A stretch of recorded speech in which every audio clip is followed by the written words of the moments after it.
Então, hoje, pelo menos no Brasil, é Corpus Christi. Entretanto, para talvez até a surpresa de uma pessoa, nós luteranos não estamos fazendo nossas publicações como um dia festivo da igreja comum. Isto porque nós temos, alguns probleminhas com a festividade católico-romana de Corpus Christi.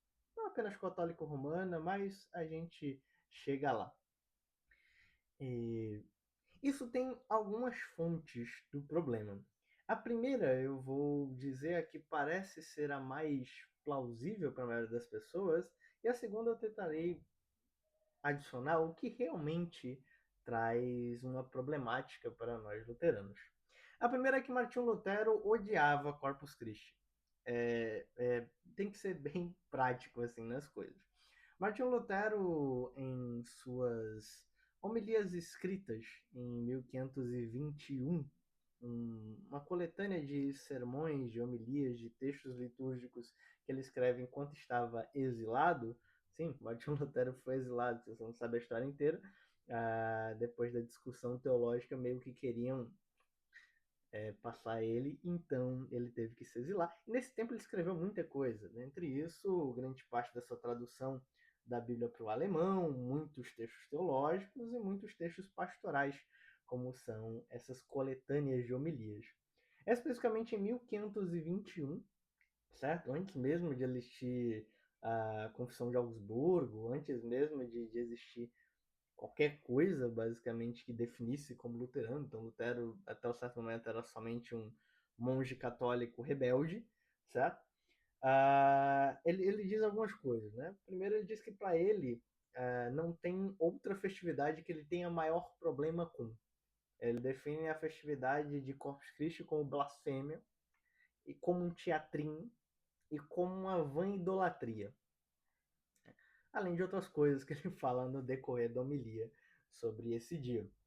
Para Lutero, o problema, e aí a gente começa a caminhar mais para o que o motivo de luteranos confessionais hoje em dia, pelo menos a maioria deles, não seguirem a festividade de Corpus Christi. Para Lutero, o problema que estava aí era principalmente na procissão e na motivação da coisa. Quanto à motivação, o livro de Concórdia vai falar longamente sobre os diversos atos que não são prescritos nas escrituras, nem tem um esclarecer do evangelho, mas que são práticas e rituais e liturgias e atos e datas da igreja que são basicamente executados por meio da tradição, e que o problema é que muitas vezes esse ato da tradição se junta com uma expectativa quase mística de que o ato vai gerar para você algum tipo de benefício para com Deus. Então, seja um perdão, seja lhe tirado do purgatório, seja ter suas preces ouvidas, seja agir no seu processo de santificação ou deificação, a depender da sua tradição.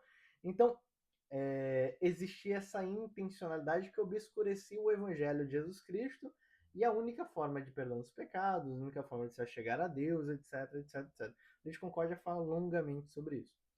A questão de fazer uma procissão levando ali o corpo e o sangue de Jesus Cristo e tudo mais, para Lutero também batia em outro local e é por aqui mais que a gente caminha. Houve uma grande disputa para que luteranos chegassem na fórmula que eles possuem acerca do sacramento do altar, da Santa Ceia, da Ceia do Senhor. Né? E a fórmula que nós escolhemos é a que é a mais difícil, por assim dizer, de defender com a racionalidade comum, que é tratar todo o texto da instituição do sacramento como literal. Ou seja, quando Jesus fala isto é o meu corpo, isto é o meu corpo. Quando Jesus fala isto é o meu sangue, isto é o meu sangue. Quando ele fala fazer isto, a gente entende que é fazer exatamente isso, sem tirar nem pôr, sem questionar ou tentar entender. Caso a gente não compreenda, a gente simplesmente faz e acredita, certo? E isso foi suficiente para uma boa quantidade de disputas já ali no século XVI, com calvinistas, com os zwinglianos, com anabatistas e etc. Isso deu um belo pano para manga, houveram divisões dentro da igreja luterana, divisões naturais e divisões construídas, então assim, foi um tema bem sensível. E o problema está exatamente aí. Quando são coisas que não são meios de graça, não são sacramentos, por exemplo, e ele agora é um companheiro comum do nosso canal, né? O terço, por exemplo, não existe, pelo menos em nenhuma definição sã da coisa, que o terço é um meio de graça, alguma coisa do tipo, o rosário vai te salvar e tudo mais. Não existe nada disso, certo? Não existe nada disso. Ah, então, ele é tomado dessa forma, e ele é um adicional a diáforo, ou seja, não é obrigatório, não é necessário, nem sequer é prescrito, mas ele tem a sua utilidade, é quem compreende a sua utilidade da forma como as coisas caminham, né? Perfeito. No caso do sacramento do altar, da Santa Sé, da sedução, é diferente, porque é um meio de graça, é um dos sacramentos instituídos por Jesus Cristo. Como todo sacramento, ele tem um objeto físico, né? Uma coisa assim que você pode tocar, pegar, e tem uma ordenança.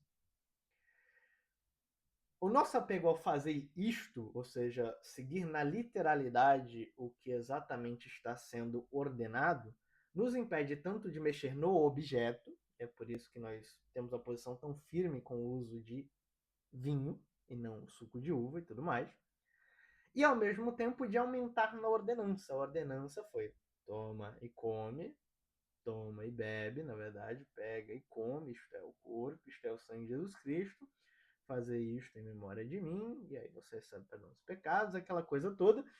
O ponto é, não existe nenhum adereçamento. Em determinado momento do ano, você pega esses elementos e sai andando com eles pela cidade. Tá? Isso é adicionar uma coisa à ordenança. Se fosse o terço, certo? E as pessoas fizessem mais alguma coisa com o texto, aí seria discutível e tal, como foi discutido e tal. Mas se tratar um sacramento, não mexe. Não se há o direito de mexer, de fazer uma coisinha a mais ou outra coisinha. Então, a gente fica nessa situação aí com o Corpus Christi, porque literalmente é adicionar algo à ordenança.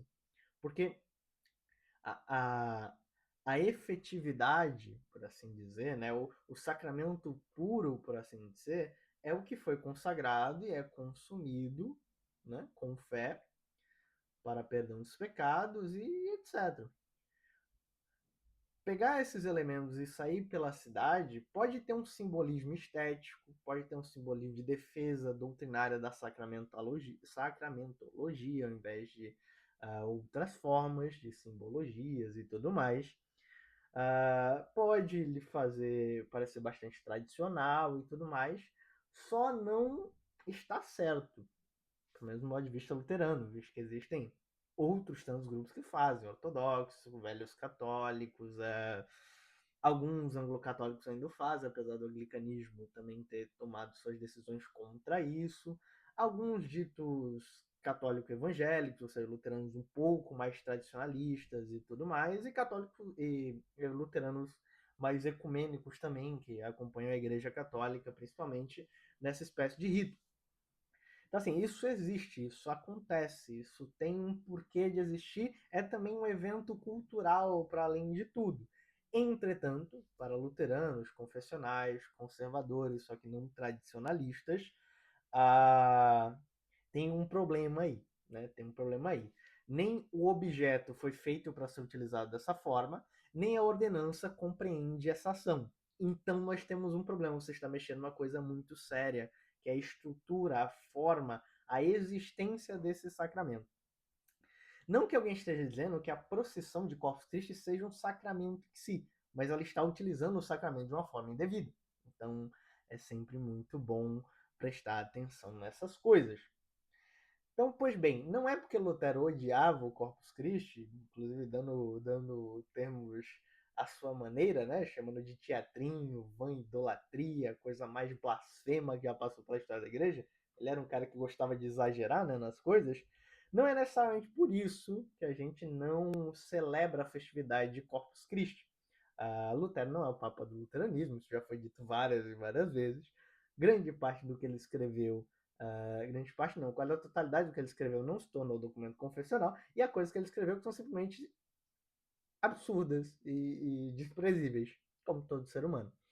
Então, não é por causa disso. É muito mais pela nossa doutrina, o nosso dogma do que vem a ser o sacramento e a nossa decisão histórica, que nos caracteriza no século XVI como um grupo, a parte dos grupos que surgem após a Reforma Protestante, né, dos grupos protestantes, dizer, não, a gente vai seguir a literalidade do texto, então isto significa isto, e a gente não vai adicionar nem tirar, a gente não vai utilizar de outra forma, não vamos mexer nos elementos, vamos fazer exatamente como deveria ser. Então, é por isso que luteranos acabam não celebrando a festividade de Corpus Christi. O que não livra a gente de ter mais um dia para refletir sobre o sacramento. Então, por exemplo, coisas que eu trouxe aqui, você já tinha parado para pensar nisso? No porquê bate-se tão firme na questão do vinho? Não é simplesmente uma defesa de, gostamos de álcool e tudo mais, a gente quer ser diferentão, até porque, bem, a gente surgiu antes dos outros, então, os outros que são diferentões. Mas o ponto é, é um cuidado em não mudar o isto da coisa. Então, se era vinho, é vinho. Não vamos mexer nisso. Não nos foi dado ordem, capacidade de aumentar ou retirar ou transformar ou mudar ao nosso jeito. E, ao mesmo tempo, a reflexão do o cuidado que nós devemos ter com a ordenança em si. Nós não podemos aumentar, nós não podemos esticar, não fazer disso um dia, uma procissão, uma coisa e tudo mais, porque tem lá seu valor, certo? Estético, cultural e de forma teológica, a pessoa quer defender que ela é sacramentalista mesmo, mas fazendo da forma tanto quanto equivocada a coisa. Então, sim, é um dia para a gente refletir sobre o sacramento do altar, sobre o corpo, o sangue de Jesus Cristo, sobre o sacrifício dele na cruz, o perdão dos pecados e essa oferta misericordiosa e generosa que nós temos a todos os domingos de se achegar à mesa do Senhor e receber diretamente dele salvação, perdão, paz, misericórdia, amor e ter Cristo vividamente junto conosco para mais uma semana. É isso. Fiquem com Deus. Um bom Corpus Christi para quem conseguiu ter folga no trabalho. Muitas pessoas não conseguiram, eu, inclusive, fui trabalhar. Então, para quem conseguiu, aproveitem o dia de folga. E para os demais, bem, fica aí o convite a uma reflexão sobre o que significa o sacramento do altar. É um bom dia para ler o Catecismo Menor, ler o Catecismo Maior, ler outras afirmações sobre isso. Se você estiver bem empolgado, vê a disputa que existe na Fórmula de Concórdia contra outras formas de enxergar o sacramento do altar. Por que não? Então, é isso aí. Abração, fiquem com Deus. Até mais.